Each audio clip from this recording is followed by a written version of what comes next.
J'ai jamais vu une fille aussi belle que toi. De ma vie, j'ai jamais été aussi amoureux de quelqu'un. Je peux pas vivre sans toi je suis rien. Mais t'es vraiment débile. Mais t'es complètement conne ou quoi? Tu vas pas mettre cette robe de pute quand même. Tu veux plaire à qui, ma grosse? Ta gueule. Ta meilleure pote, je la sens pas. Elle est jalouse de toi. Je t'aime. Un décolleté comme ça? Je sors avec une pute, moi? Mais pourquoi tu t'énerves? Tu dramatises toujours tout. T'es têtu, c'est pas possible. Tu te remets jamais en question. Mais même mes potes pensent la même chose que moi. Mais t'es complètement malade, va te faire soigner. Mais je t'ai jamais dit ça. De toute façon, tu trouveras jamais quelqu'un comme moi. T'es qu'une pauvre merde. Qui voudrait de toi? Mais t'es qu'un incapable, je sais pas ce que je fais avec toi. Pauvre merde. Ouais, c'est ça, pleure, tu sais faire que ça. Si je t'ai frappé, c'est que tu l'as mérité. T'aurais jamais dû me mettre dans cet état-là. Bonjour! C'est le sujet que vous avez attendu tous et toutes, je pense. On m'en a énormément parlé et j'avais énormément envie aussi d'en parler. Oui, monsieur. Les pervers narcissiques, ou autrement dit manipulateurs, pervers. Cette vidéo va parler de ce sujet-là. Si tu es tombé sur cette vidéo-là, c'est que soit tu ne sais pas ce que c'est qu'un pervers narcissique, soit tu sais ce que c'est et tu aimerais en savoir plus, soit tu es victime d'un ou d'une perverse narcissique. Alors tout d'abord, je suis archi contente parce que je vais parler de tout ça en fait. Je vais vous expliquer qu'est-ce qu'un pervers ou une perverse narcissique et je vais aussi vous expliquer comment il agit, essayer de vous trouver des solutions pour pouvoir vous extirper des griffes d'une personne comme ça. Premièrement, je ne suis pas psychanalyste, hein, je ne suis pas psychologue, je suis juste une jeune fille de 25 ans qui a vécu 25 ans de sa vie, qui a rencontré différents profils d'hommes, de femmes dans sa vie et qui va tout simplement vous raconter ce qu'elle pense être un pervers narcissique et vous donner ses conseils à elle. Donc si vous n'êtes pas d'accord avec ce que je dis ou alors si vous avez des informations supplémentaires à y donner ou quoi que ce soit, n'hésitez pas à les mettre en commentaire. Je ne suis pas sûre de l'exactitude de ce que je vais dire, mais je parle avec le cœur. Si tu aimes cette vidéo, c'est que tu aimes les gens qui parlent avec le cœur. Alors comme vous l'avez vu dans l'intro, j'écris différentes phrases que pourrait sortir un ou une perverse narcissique. Surtout si vous voyez bien l'intro, il y a un cheminement qui est ça va du plus bien au plus pire. Ça se dit pas mais bon c'est pas grave. Et du coup je vais vous expliquer tout ce cheminement. Ce que je voulais aussi vous dire c'est que on parle souvent de pervers narcissiques dans les relations amoureuses, que ce soit un homme qui soit pervers narcissique etc. Les femmes peuvent être aussi des perverses narcissiques. Les amis peuvent être aussi des pervers et perverses narcissiques. Les gens de votre famille, les gens de votre travail etc. Enfin bref c'est vraiment des personnes qui se situent dans votre entourage proche, voire très proche en fait. C'est des personnes qui sont avec vous tout le temps et qui sont en duo avec vous. Meilleurs amis, amants ou relations de collègues. Alors, qu'est-ce qu'un pervers narcissique? Alors un pervers ou une pervers narcissique, mais je veux dire un pervers narcissique parce que je vais pas tout le temps conjuguer les sexes. Je sais même pas si ça se dit mais bon bref tu m'as compris. Un pervers narcissique c'est une personne généralement qui se présente sous son meilleur jour au début. C'est-à-dire que c'est votre idéal. C'est-à-dire que c'est une personne qui est brillante. C'est une personne qui est géniale aux yeux des autres, une personne qui est drôle, c'est une personne qui a toujours réponse à tout, a un physique ou alors qui a un style impeccable, c'est-à-dire que c'est une personne qui fait très attention à son apparence physique, qui adore plaire aux autres. C'est un peu le bon pote de tout le monde en fait, qui adore se mettre en avant, et qui est gentil avec tout le monde, qui est génial. Pour pouvoir justement séduire ses proies ou sa proie, le pervers narcissique montre ce visage aux yeux de tout le monde. Et surtout, pourquoi il est comme ça? Parce qu'il déteste être mal vu ou mal perçu des autres. Voilà.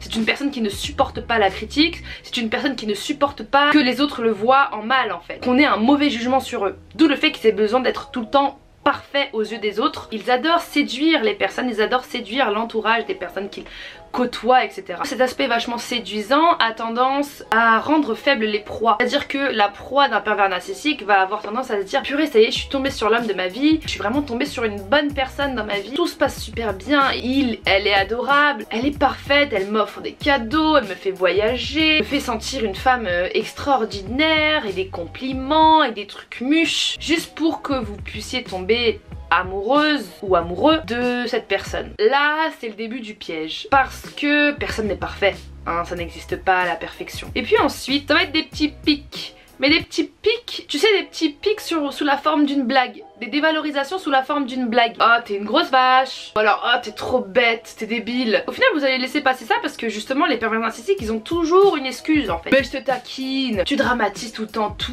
on n'a pas le droit de rigoler. Et puis en fait, vous allez devenir vachement passif en fait, parce que toutes les justifications qu'ils vont vous donner, parce qu'ils sont hyper intelligents, vont prendre sens. Et vous allez vous dire, putain ouais c'est vrai, je suis trop sensible. Putain ouais c'est vrai, j'avoue, je dramatise tout. Vous allez laisser passer. Et donc vous allez laisser cette personne justement vous dévaloriser, même pour rigoler, de plus en plus, parce que sinon en fait c'est de votre faute. Vous n'êtes pas marrant, c'est vous qui prenez tout le temps mal, etc.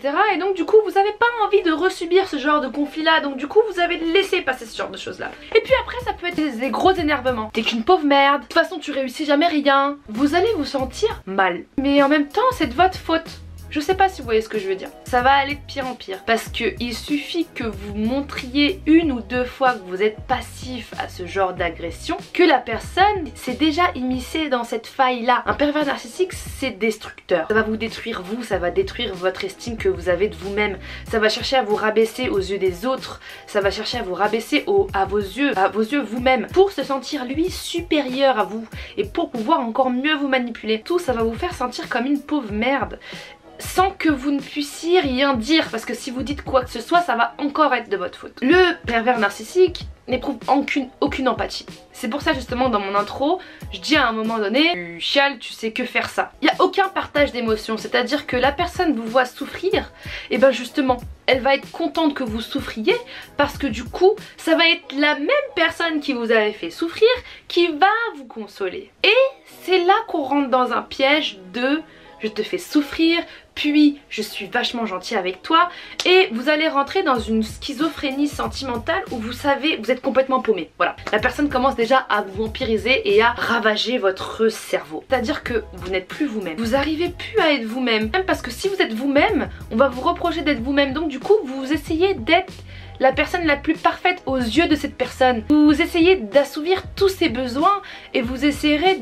d'assouvir tous ces idéaux d'une personne. Un pervers narcissique ne va pas vous accepter tel que vous êtes. Il va vous vampiriser et vous manipuler pour que vous soyez à ses pieds et pour que vous soyez comme lui, il a envie que vous soyez. Une fois que vous êtes avec une personne avec qui vous vous sentez plus complètement vous-même, c'est la merde. Voilà. Généralement des personnes qui détestent la contradiction, c'est-à-dire que si vous n'êtes pas de leur avis, alors là, oubliez. Vous devez être de son avis pour être aimé de cette personne-là. C'est une personne qui est extrêmement égocentrique. C'est-à-dire que tout est tourné autour de lui. Quand vous allez quelque part au restaurant, c'est une personne qui va parler que d'elle. Que vous parlez de ses problèmes, que vous parlez de ce que elle ressent. Faire en sorte que lorsque vous sortez avec cette personne, vous vous sentez complètement effacé, complètement nul, une plante verte. Parce que cette personne va essayer de faire en sorte que votre entourage l'adore, il l'idéalise et aussi soit captivé par son attention et captivé par cette personne-là. C'est des personnes aussi qui vous isolent vachement. Que vous traîniez plus avec vos copines ou vos copains, de vous monter le bourrichon contre vos propres proches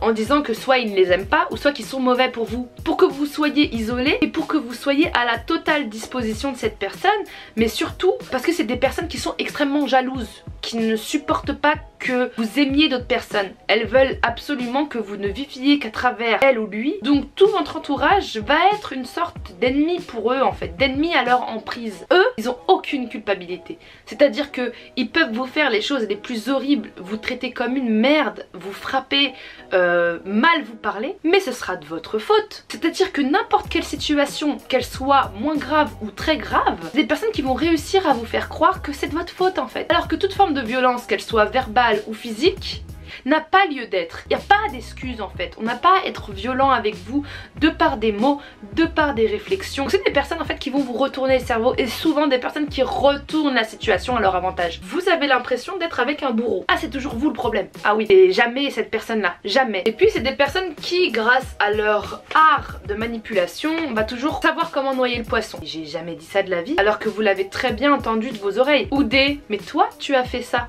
Mais toi tu as fait ci, alors que vous avez peut-être peut-être jamais fait ce genre de choses là. Si jamais en fait vous vous rendez compte que du coup il y a quelqu'un comme ça dans votre entourage ou quoi que ce soit, c'est très dur parce que on est sous une emprise. Il y a énormément de personnes qui sont avec ce genre de personnes là, que vous les voyez avec cette personne horrible qui est là où le pervers narcissique. Cette personne n'est plus la même, cette personne n'a plus la même personnalité, n'a plus le même visage. Vous avez envie d'aider ces personnes là, quand bien même elles nous écoutent pas, sont des zombies. Voilà, c'est-à-dire que vous n'écoutez pas vos proches qui vous disent que c'est une mauvaise personne. Du coup vous écoutez plus le pervers narcissique qui va vous dire que c'est ton entourage qui est fou, ton entourage qui ne m'aime pas. Une personne extérieure qui va essayer de vous extirper de la situation, et ben vous n'allez pas accepter son aide parce que vous êtes manipulé. Vous allez refuser d'y croire. Voilà, il y a beaucoup de proies qui sont dans le déni. Comme ça, on dirait vraiment que c'est un peu le syndrome de Stockholm. Ils pensent qu'ils sont eux-mêmes, ils pensent qu'ils sont heureux. C'est pas que ça sert à rien d'aider une proie d'un pervers narcissique.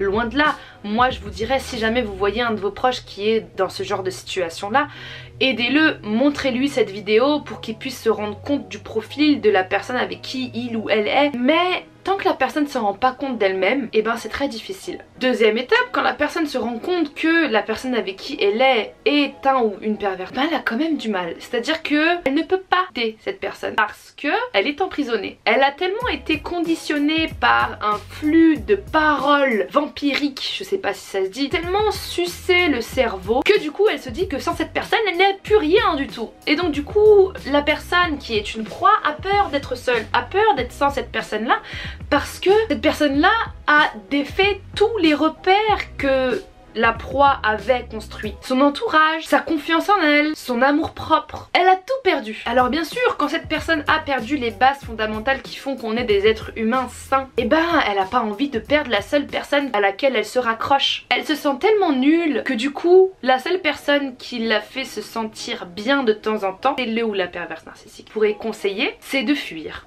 Voilà. C'est de ne plus donner aucune nouvelle du jour au lendemain à cette personne.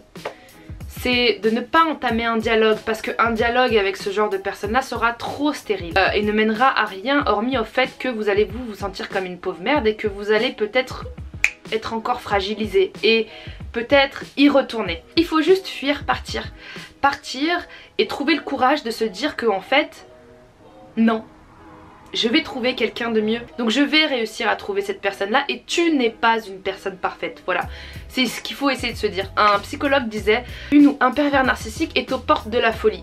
Mais comme il n'est pas à l'aise avec le fait qu'il soit fou et qu'il est complètement dans le déni, il va essayer de rendre la personne en face d'elle folle ou fou. Mais tu t'en sors, bien sûr, on s'en est sorti, on s'en est toutes sorties, je m'en suis sortie, tout le monde s'en sort. Faut pas être patient au point de se dire va bien trouver notre proie. Parce que vous risquez d'y perdre votre âme en fait. Pour reconstruire une confiance en vous qui est totale, ça peut prendre du temps. Mais le truc en fait c'est juste d'avoir le courage. Alors qu'est-ce qui est le plus dur? Souffrir une bonne fois pour toutes pour vivre une meilleure vie et vous reconstruire vous-même et penser à vous, ou alors souffrir un peu tous les jours avec une personne qui vous fait sentir bien à 1% et très mal à 99%. C'est cette balance qu'il faut savoir peser en fait. Les proies ont du mal à se dire qu'elles vont perdre ces personnes là parce que c'est leur seul repère. On n'est jamais seul dans la vie. Il y a toujours les gens qui nous aiment même si on les a déçus, des nouvelles personnes qu'on peut rencontrer. Si vous avez l'impression d'être dans ce genre de situation là, essayez de moins voir votre destructeur ou destructrice, de voir plus vos proches, d'essayer d'avoir du recul, de prendre du temps pour vous,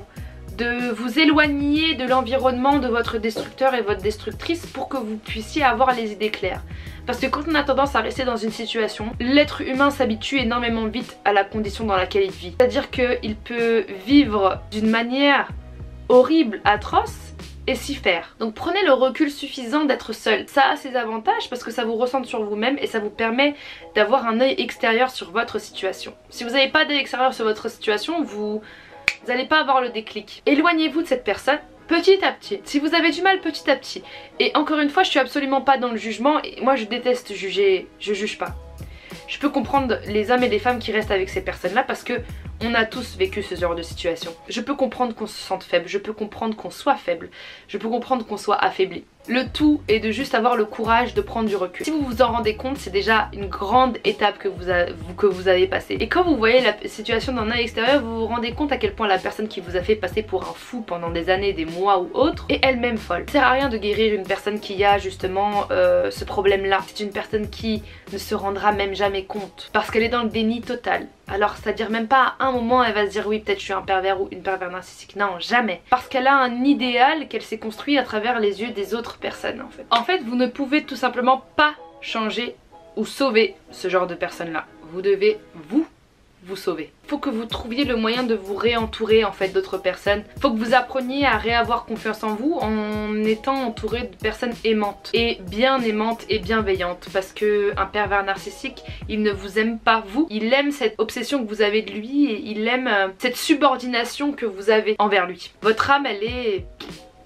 Et l'âme, l'énergie, c'est hyper important. Il faut toujours que vos énergies soient au top et que votre âme se sente bien. Donc entourez-vous de personnes qui font en sorte que vous vous sentez bien vous-même dans votre peau et bien avec vous-même psychologiquement. En tout cas j'espère vraiment que vous avez kiffé cette vidéo. Si vous aimez ce genre de format et ce genre de vidéo là, n'hésitez pas à me le dire en commentaire ou me le montrer tout simplement. Moi ça me fait tout le temps super plaisir. Je suis toujours contente de parler de ce genre de sujet là et je me dis que si je peux aider des milliers de personnes, je suis hyper contente. N'hésitez pas à me dire en commentaire ce que vous en pensez. N'hésitez pas à mettre en commentaire vos expériences pour que vous puissiez parler avec d'autres personnes. Parce que c'est peut-être le moment de parler avec d'autres personnes, de parler de ce que vous vivez pour pouvoir avoir justement la vie d'autres personnes, etc. En tout cas, vous n'êtes pas seul. Dans la vie, on vit tous des choses qui sont compliquées. On vit tous des périodes horribles et des périodes géniales, mais c'est ça la vie aussi, c'est apprendre de ses erreurs, apprendre de ce qu'on fait et surtout côtoyer le pire pour connaître le meilleur. Donc vous inquiétez absolument pas, au contraire c'est de l'expérience, c'est ce qu'il faut se dire. C'était Shera Karianski, je vous aime fort, vous êtes les plus beaux, vous êtes les meilleurs et je vous fais de gros bisous. Bisous.